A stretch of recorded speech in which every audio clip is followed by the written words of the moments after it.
Ja, wir sind jetzt etwa 500 Kilometer gefahren und Ölstand ist eigentlich gut, trotzdem leuchtet das Öllämpchen. Ja.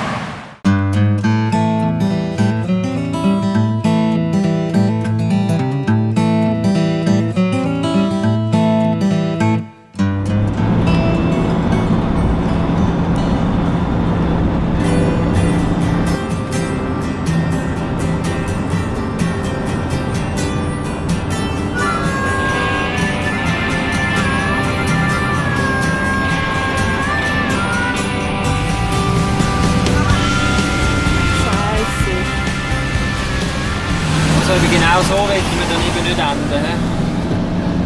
Das müsste also wirklich nicht sein.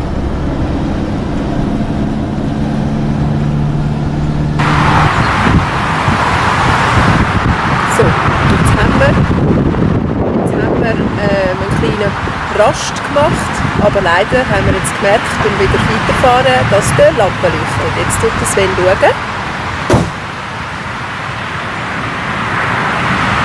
Ja, wir sind jetzt etwa 500 Kilometer gefahren und Ölstand ist eigentlich gut, trotzdem leuchtet das Öllämpchen.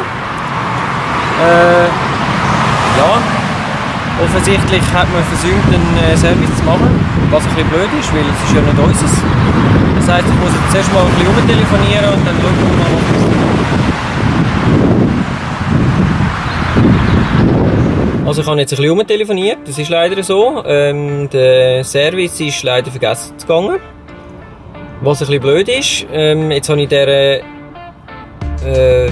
Auto-Citroën-Garage in Hildesheim, wo wir eigentlich hin wollten, habe ich jetzt angerufen.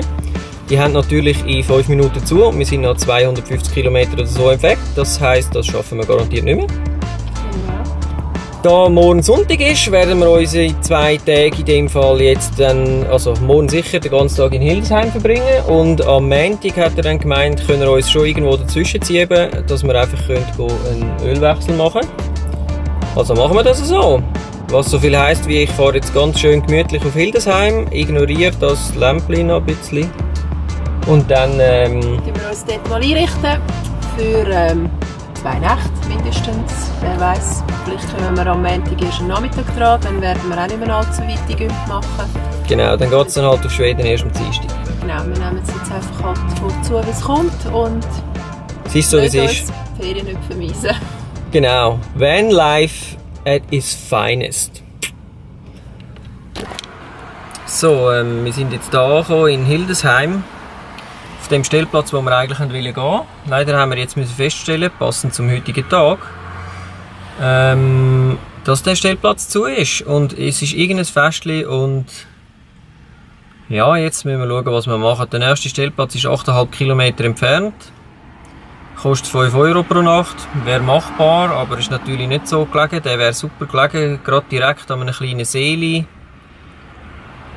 Fabian ist jetzt unterwegs, jemanden zu fragen im Eperi-Stand, ob das Fest da, ob das noch länger zu ist oder ob das heute Abend voll wieder leer ist, weil der Parkplatz ist extrem voll sonst. Vielleicht ist es wieder fertig. Mal schauen, was passiert. So, wir sind jetzt angekommen in, wie heisst es da? Salz-de-Furt. Nicht Furz, Salz-de-Furt. Das Gute ist, das Schicksal meint es nicht ganz schlecht mit uns, weil wir haben hier ein Solebad. Das heisst, wenn wir morgen jetzt am Sonntag warten müssen, dass wir am Montag dann in die Werkstatt um den Ölwechsel machen, ja, dann gehen wir halt ins Solebad. Und es sieht da so aus.